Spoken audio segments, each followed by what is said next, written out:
দেশৰ প্ৰধানমন্ত্ৰী আজি অসমলৈ আহিব আৰু এই দিনটোতে আমি অসমলৈ আদৰণি জনাই দেশৰ প্ৰধানমন্ত্ৰী নৰেন্দ্ৰ মোদী ডাঙৰীয়াক আমি কেইবাটাও প্ৰশ্ন উত্থাপন কৰিব খুজিছোঁ। কাৰণ ভাৰতবৰ্ষৰ প্ৰধানমন্ত্ৰী নৰেন্দ্ৰ মোদী ডাঙৰীয়াই উত্তৰ পূৰ্বাঞ্চলক অষ্টলক্ষ্মী বুলি কৈছিল আৰু এ ফৰ আপেল নহয়, এ ফৰ আছাম বুলি কৈছিল। কিন্তু এই বুলি কোৱাৰ পাছতো তিনিবাৰৰ কাৰণে দেশৰ প্ৰধানমন্ত্ৰী হ'ল, কিন্তু আমাৰ অসমৰ যিবোৰ আশা আকাংক্ষা, মৌলিক সমস্যা, জাতীয় যিবোৰ প্ৰশ্ন, এইবোৰ সমাধান কৰিবৰ কাৰণে দেশৰ প্ৰধানমন্ত্ৰীয়ে কোনো ধৰণৰ ব্যৱস্থা গ্ৰহণ নকৰিলে। আজি অসমলৈ এটা বিশেষ দিনত আহিব খোজা দেশৰ প্ৰধানমন্ত্ৰীক আমি প্ৰশ্ন কৰিব খুজিছোঁ যে অসমত সোমাই থকা বিদেশী কেতিয়া চিনাক্তকৰণ কৰিব, কেতিয়া বহিষ্কৰণ কৰিব। দেশৰ উচ্চতম ন্যায়ালয়ে ভিত্তিবৰ্ষৰ অসম চুক্তিৰ ভিত্তিবৰ্ষৰ ওপৰত নিৰ্দেশনা দি কৈছিল যে ৭১ পিছত অহা যিসকল বিদেশী আছে তেওঁলোকক চিনাক্তকৰণো কৰিব লাগে, তেওঁলোকক বিতৰণ কৰিব লাগে, বহিষ্কৰণ কৰিব লাগে। এতিয়া দেশৰ প্ৰধানমন্ত্ৰীলৈ আমাৰ প্ৰশ্ন যে এই বিদেশীসকলক কেতিয়া চিনাক্তকৰণ কৰিব আৰু কেতিয়া তেওঁলোকে বহিষ্কৰণ কৰিব। ২০১৪ চনৰ নিৰ্বাচনৰ সময়ত, লোকসভা নিৰ্বাচনৰ সময়ত এটা সমাৱেশত দেশৰ প্ৰধানমন্ত্ৰীয়ে কৈছিল যে ১৬ মে'ৰ পিছত বিদেশী তালি টোপোলা বান্ধি অসমৰ পৰা যাব লাগিব। এতিয়া দেশৰ প্ৰধানমন্ত্ৰীলৈ আমাৰ প্ৰশ্ন যে অসমত থকা বিদেশীয়ে কেতিয়া তালি টোপোলা বান্ধিব। অসম চুক্তিৰ ৬ নম্বৰ দফা কেতিয়া কাৰ্যকৰী কৰিব। যিখন প্ৰতিবেদন ইতিমধ্যে উচ্চস্তৰীয় সমিতিয়ে প্ৰস্তুত কৰিছে, আমি দেশৰ প্ৰধানমন্ত্ৰীলৈ আমি প্ৰশ্ন কৰিব খুজিছোঁ, এই প্ৰতিবেদনখন তেওঁলোকে গ্ৰহণ কৰিলেনে, তেওঁলোকৰ হাতত পৰিছেনে। তেওঁলোকৰ কেন্দ্ৰীয় গৃহ মন্ত্ৰণালয়ৰ যিগৰাকী যুটীয়া সচিব, সেই সময়ত সমিতিখনৰ সদস্য সচিব সত্যেন্দ্ৰ গাৰ্গে কিয় এই প্ৰতিবেদনত স্বাক্ষৰ নকৰিলে, চহী কিয় নকৰিলে, দেশৰ প্ৰধানমন্ত্ৰীক আমি প্ৰশ্ন কৰিব খুজিছোঁ। কাৰণ দেশৰ গৃহমন্ত্ৰী অমিত শ্বাহে ৰাজ্যসভাৰ মজিয়াত ২০১৯ চনৰ ১১ ডিচেম্বৰত কৈছিলে যে প্ৰতিবেদনখন দিয়াৰ লগে লগে এসপ্তাহৰ ভিতৰত দাড়ি কমাসহ কাৰ্যকৰী কৰিবৰ কাৰণে তেওঁলোকে ব্যৱস্থা গ্ৰহণ কৰিব। এতিয়া আমাৰ প্ৰশ্ন যে দেশৰ প্ৰধানমন্ত্ৰীয়ে অসমক কেতিয়া সাংবিধানিক ৰক্ষা কৱচ দিব। কাৰণ সমিতিখনত এই ব্যৱস্থাসমূহ কৈছিল যে স্থানীয় নিকায়, বিধানসভা, লোকসভাত ৮০% আসন সংৰক্ষণ, যিবোৰ সংৰক্ষিত এলেকা আছে, তাৰমানে ষষ্ঠ অনুসূচীৰ যিবোৰ এলেকা যিবোৰ আছে বা যিবোৰ জনজাতীয় মানুহৰ কাৰণে সংৰক্ষিত আসনক বাদ দি ৮০% আসন সংৰক্ষণৰ কথা এই প্ৰতিবেদনত উল্লেখ কৰিছে। তাৰ উপৰিও কেন্দ্ৰীয়, অৰ্ধকেন্দ্ৰীয়, অসমৰ চৰকাৰী চাকৰি আৰু ৰাজহুৱা খণ্ডৰ উদ্যোগত ৮০% আসন সংৰক্ষণৰ কথা আছে, অসমৰ প্ৰাৰ্থীৰ কাৰণে আসন সংৰক্ষণৰ কথা আছে। তাৰ উপৰিও ব্যক্তিগত খণ্ড আৰু পাব্লিক প্ৰাইভেট পাৰ্টনাৰশ্বিপ মোডত থকা যিবোৰ চাকৰি বাকৰি, তাত ৭০%, তাত আমাৰ স্থানীয় যুৱক যুৱতীৰ তাত চাকৰিৰ কথা উল্লেখ আছে। এইবোৰ কেতিয়া অসমৰ ৰাইজক দিব, প্ৰধানমন্ত্ৰীক প্ৰশ্ন কৰিব কৈছোঁ।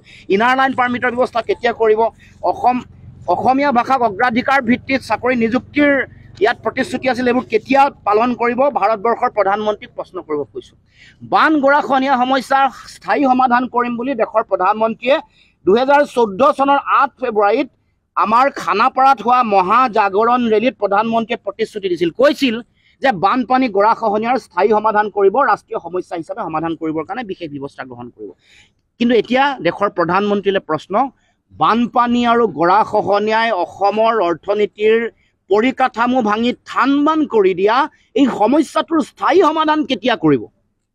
অসমলৈ কেতিয়া আছে দিন আহিব, অসমৰ সাধাৰণ জনগণে কেতিয়া ভাল দিনৰ সন্ধান পাব, যি সময়ত খোৱা বোৱা সামগ্ৰীৰ দাম বঢ়াইছে, কৰ কাটল লগাইছে, ২৭খন টোলগেট দিব খুজিছে, ৭খন ইতিমধ্যে আছে।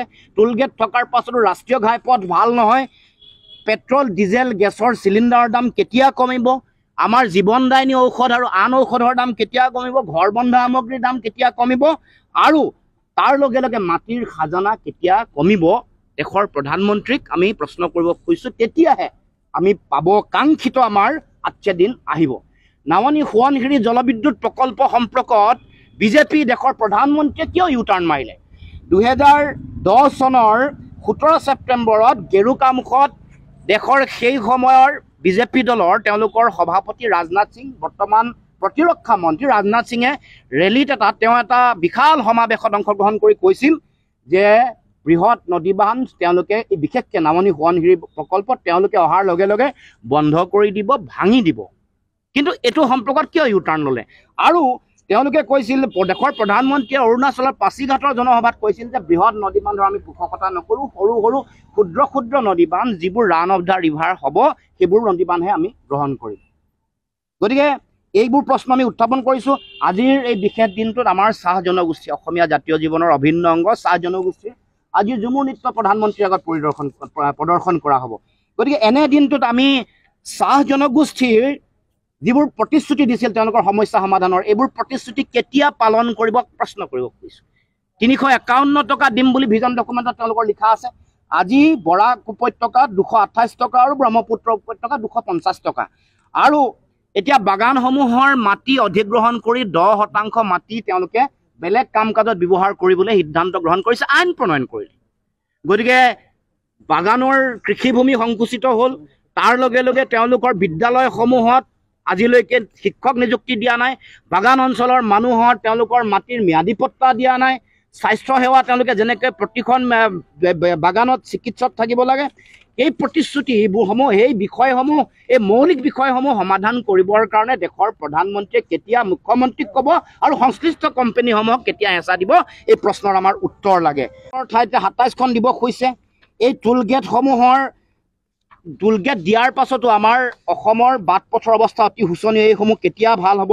স্মাৰ্ট মিটাৰ অসমত দিছে। কেন্দ্ৰীয় চৰকাৰৰ উদ্যোগ মন্ত্ৰণালয়ৰ ফালৰ পৰা নিৰ্দেশনা জাৰি কৰা হৈছিল যে স্মাৰ্ট মিটাৰ কেৱল মাত্ৰ বাণিজ্যিক প্ৰতিষ্ঠানসমূহত পৰ্যায়ক্ৰমে অৰ্থনৈতিক অৱস্থা চাইহে এইবোৰ দিয়া হ'ব। কিন্তু অসমৰ সৰ্বসাধাৰণ ৰাইজক জাপি দিয়া 23 লাখ স্মাৰ্ট মিটাৰ কেতিয়া উঠাই দিয়া হ'ব? কেন্দ্ৰীয় চৰকাৰৰ নিৰ্দেশনা উলংঘা কৰি অসমৰ মুখ্যমন্ত্ৰীয়ে জাপি দিয়া 23 লাখ স্মাৰ্ট মিটাৰ সাধাৰণ জনতাৰ মাধমাৰটো, স্মাৰ্ট ডকাইতটো কেতিয়া অসমৰ পৰা উঠাই দিয়া হ'ব, সেই প্ৰশ্ন উত্থাপন কৰিছোঁ। ভাৰতবৰ্ষৰ প্ৰধানমন্ত্ৰীয়ে মাতৃভাষাৰ শিক্ষাৰ কথা কৈ আহিছে। তেওঁ আনকি অভিযান্ত্ৰিক শিক্ষা, চিকিৎসা বিজ্ঞানৰ শিক্ষাও মাতৃভাষাত ল'ব লাগে। কাৰণ মাতৃভাষাত লোৱা শিক্ষাৰ যিসকল ছাত্ৰ ছাত্ৰী তেওঁলোকৰ গৱেষণা সৃষ্টিশীলতা উচ্চ মানদণ্ডৰ হয় বুলি দেশৰ প্ৰধানমন্ত্ৰীয়ে বিভিন্ন বক্তব্যত আগবঢ়াইছে। আৰু তাৰ কাৰণে প্ৰতিখন ৰাজ্যত এখন ন্যূনতম মাতৃভাষাত চিকিৎসা মহাবিদ্যালয় আৰু অভিযান্ত্ৰিক মহাবিদ্যালয় হ'ব লাগে বুলিও তেওঁ ইতিমধ্যে নীতি এটা তৈয়াৰ কৰিছে। কৰাৰ পাছতো অসমত মাতৃভাষাৰ মাধ্যমৰ বিদ্যালয়সমূহ যে ধ্বংসৰ গৰাহলৈ গৈ আছে, 8000খন মাতৃভাষাৰ মাধ্যমৰ বিদ্যালয় যে মৃত্যুমুখত পৰিছে, সেইবোৰ পুনৰুদ্ধাৰ কৰিবৰ কাৰণে মাতৃভাষাৰ মাধ্যমৰ বিদ্যালয়সমূহৰ ধ্বংসযজ্ঞ কেতিয়া নিয়ন্ত্ৰণ কৰিব, সেই প্ৰশ্নৰ উত্তৰ অসমৰ ৰাইজক লাগে। গতিকে দেশৰ প্ৰধানমন্ত্ৰী অসমলৈ আহিছে, আদৰণি জনায়ো পৰম দুখ, ক্ষোভ আৰু আমি ব্যথাৰে নিজকে দেশৰ আটাইতকৈ শক্তিশালী প্ৰধানমন্ত্ৰী বুলি কোৱা জাহিৰ কৰা প্ৰধানমন্ত্ৰী ডাঙৰীয়াৰ এই জাতীয় মৌলিক প্ৰশ্নসমূহ উত্থাপন কৰি ইয়াৰ উত্তৰ আমি বিনয়েৰে বিচাৰিছোঁ। আৰু যদি তেওঁ অসমলৈ আহি এই মৌলিক প্ৰশ্নসমূহৰ যদি উত্তৰ নিদিয়ে, তেতিয়া ভাবিম যে আচলতে এ ফৰ আছাম বুলি কোৱা কথাটোৰ কোনো যুক্তিযুক্ততা নাই। এইটো এটা নিৰ্বাচনী কেৱল মাত্ৰ শ্লোগানহে।